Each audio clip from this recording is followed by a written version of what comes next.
Yeah, Caribbean Fever 107.5 WBLS, Dahved, Levy rocking you. And we've got New York Mayor Adams on the phone. Good night, Mayor. How you doing? Good, brother. How are you? Rocking you, rocking you. I'm not as good as you, sir. How are you doing? How are you doing, sir? Excellent. Just finished the first year in office, and we are really excited about the direction that we are moving and taking the city of dealing with some real issues that we were facing in January 1 of 2022. Uh-huh. Sir, is there something that happened in 2022 that you can now take forward to 2023, say, I'm going to do this? And also on the next token, is there something that happened in 2022 that says, I am not going to make this mistake again?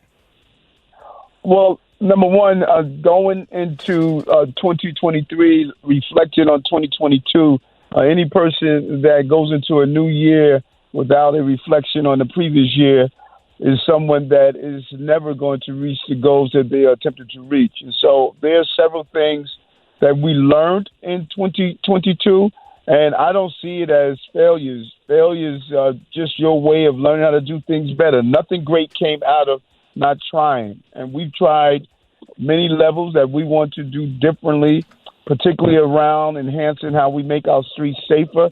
We came into the year where crime was on a steady increase. We're leaving the year with crime on a decrease. You see a double-digit decrease in homicide, double-digit decrease in shootings. You're seeing decreases in other major crimes. Our subway system is cleaner, and we have made real strides in dealing with those with mental health illnesses. And so there's a lot of learning that when you do a job like this. Brother, I cannot tell you the volume of incoming of being a mayor. Every day, all day, there are different issues you have to face. Some are harder than others. As we come up to the 1 year when we had the terrible fire in the Bronx on Monday. So we recall how the year started in 2022, and we're just ready for those things that come up now. Sir, speaking about crime, crime is still a problem. Recently, we had slashings and robberies in Times Square. Is there a difference now the way you handle the robberies and crimes that's going on in Times Square versus what happens in the five boroughs? Because now Times Square is the magnet of the world. This is where all of your tourism comes to New York. Yes, so true. And let's be clear, we have 8.8 million people live in this city, and we're going to always do everything possible to keep our city safe. But are you going to have those who are criminal elements? Yes, you are. Big cities across America and even small towns are dealing with violence, particularly the overproliferation of guns and people who are dealing with mental health illnesses and taking out their anger and frustration on innocent people. What we must do is be uniform on how we protect the city. So I'm not going to treat Times Square or any square in our community or our city differently. We're going to protect all New Yorkers and visitors alike. We have an initiative that we're doing Times Square because of the volume of people. Tourism has increased in this city, and that's one of the major places, and it's an economic driver for our city. We receive about 56 million tourists that came in last year. We think we're going to get in the area of 56 million this year or even higher. Our hotels have come back.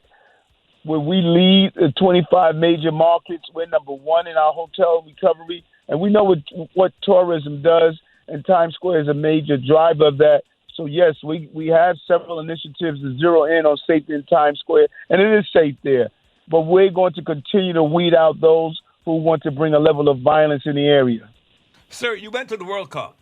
What did you learn from your visit? What you're going to do when the World Cup comes to America, and what you're not going to do when the World Cup comes to America?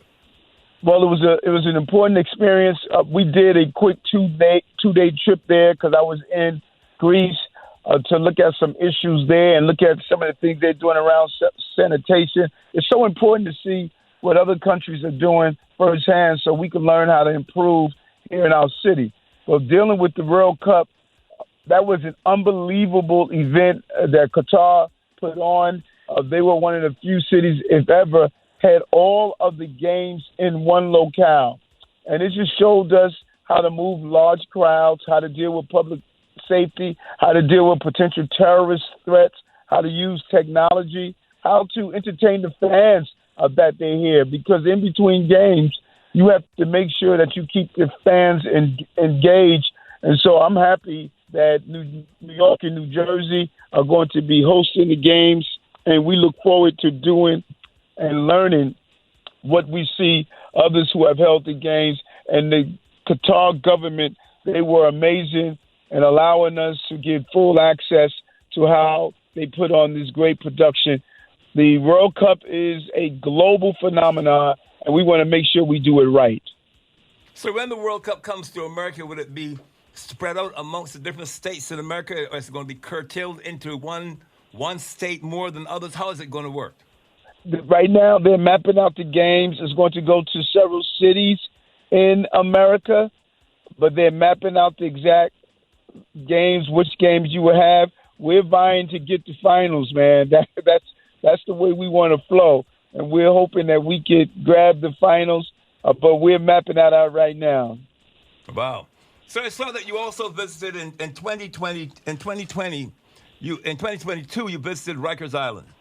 I know that we had conversations before about Rikers Island. When you visited it, did it make you change your mindset of what your thoughts were about dealing with Rikers Island, having it closed down, and people saying, "Well, I don't want to. Where are you going to put this place? You're going to put it in my backyard." Have your thoughts changed since you visited Rikers Island? Brother, I visited Rikers Island probably more than any mayor in the history of this office. The number of times that I went over to Rikers to speak with correction officers, prisoners, civilians. I have spent a great deal of time there looking on the ground and speaking directly to people. You can't fix a problem from the Ivy Tower. You must be willing to go on the ground. You know, my mom used to say, "You're never going to be a good shepherd if you don't hang out with the sheep." And so we know. Oh, we just lost him. Just lost the mayor very quickly. I guess he's going to give us a call back. Caribbean Fever 107.5, WBLS, Dahved, Levy rocking you. Let's get back into some music very quickly. Or it might be the mayor. Let's see. Hello, is that you, Mayor? Yes, sir. Okay, Sorry go ahead. For that. We know that you have to go there to analyze that generational problem. There has been a problem on Rikers Island for many, many years. Going through several administrations, it has been ignored, and we inherited this. Let's be clear on that. It was a broken system, and we now have Commissioner Molina, the first Latino ever to head Rikers Island. He's making some major changes, and we believe that we're moving in the right direction. And the judge who had to monitor and decide if we were going to go into receivership or not, he agreed with us, and the special monitor agrees that we're moving in the right direction. It's going to take some time to turn around a problem that has been in the making for generations, to make sure that we can treat the prisoners humanely, make sure the correction officers who are there are not going to be victimized. There were a number of sexual assaults on women correction officers that we wanted to make sure that we have a safe environment for both prisoners and those who are assigned there. And when we talk about going after those inmates who are dangerous, many people don't realize 80% of the assaults are assaults on other inmates. And so dangerous people are dangerous people to not only the uniformed personnel there, but inmates who are attempting to serve their time or make a determination if they are guilty or innocent for their crime. I have to give a quick laugh here, sir, because this next question is going to be interesting. What is the first thing that ran through your mind when you saw who was vying for the job to be the rat czar? I want to say it again. Mayor, what is the first thing that ran through your mind when you saw who was vying for the job to be rat czar? Listen, first of all, he was not vying for the job. He felt that he wanted to just have some 15 minutes of fame. Listen, getting rid of rodents is a real issue, and we have over 90 people who have put in for the application. Look, I hate rats. I've made it clear, and we've done an amazing job in cleaning up our city. We want this to be the cleanest big city in America with Commissioner Tisch. So we're not entertaining all that other stuff. We want well-trained professionals to come in and assist the city on dealing with the rodent issue. Now, we are currently in progress of testing out some new devices and new methods. Some of them seem very promising. We want to make sure that they are consistent in different areas. We're going to roll them out, and we want to really tackle the rodent problem that we're facing in this city that really became even worse under COVID. But now we're going to zero in on it with the cleanup campaign, looking to put garbage in containers, which is very important, but also going after those rodents and dealing with the large number of rodents that we're seeing in our city. Sir, there's a scenario where that's growing in New York where we might have some nurses that might be striking. This is the worst time to having a nurses strike in New York. Do you think? Yes, it is. What can be done to not let us go down that road? I'm a strong supporter in our nurses, and when you look at the nursing population, they're black and brown. Many of them come from the Caribbean community, from India, South, Central America.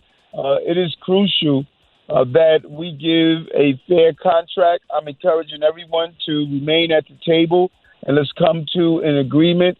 Some of the hospitals, some of the nurses have settled with the hospitals. I believe we have about 3 more that we're waiting to settle.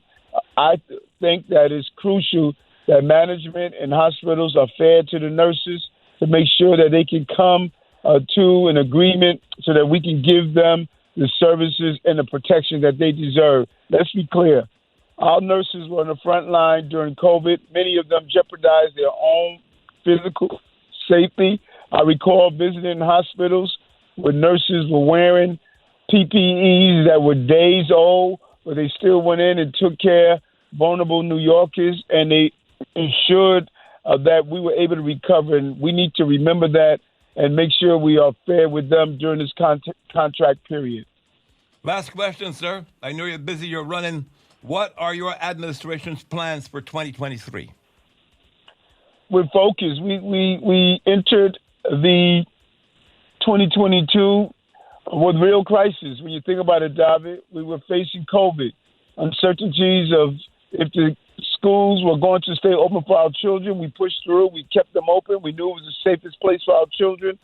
We dealt with the economic challenges, recovering our economy. We are recovering jobs faster than the state and the national environment.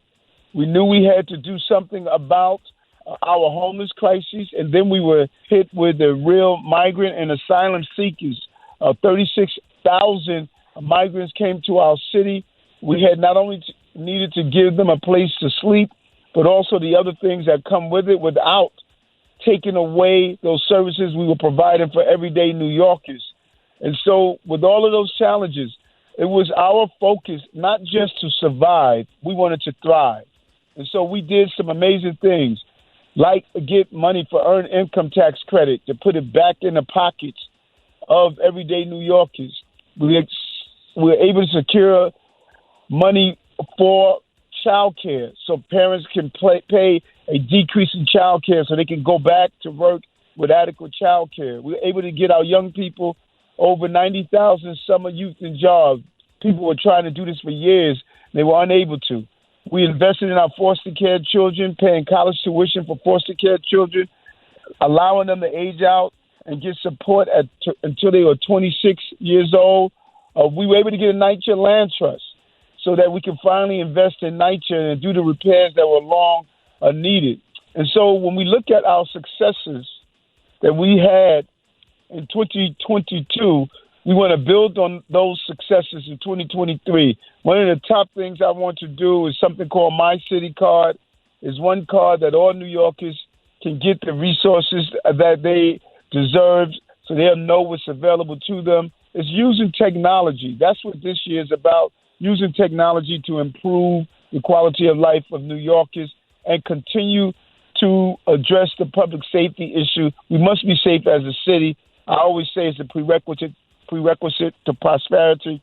public safety, and we're going to continue to see the advancements that we've made in public safety. Sir, thank you very much for your time. I give you the last word, sir. I just want to thank you, Dahved. You have been not only a place where folks have come to listen to great music, but you have been an information source and an inspiration source throughout the entire COVID. You inspired people to push through. You know, we are on the other side of the devastation of COVID, but I remember when we were on the negative side, it was folks like you that said, listen, don't see ourselves in the crisis, see ourselves through the crisis. And they're tuned into the station, and the music was inspiring. And so you're one of those unsung heroes, brother, and I really appreciate what you have done for our city and what you continue to do. All I can say to you, brother, is rocking you. Thank you very much, Mayor. We do appreciate it. Take care.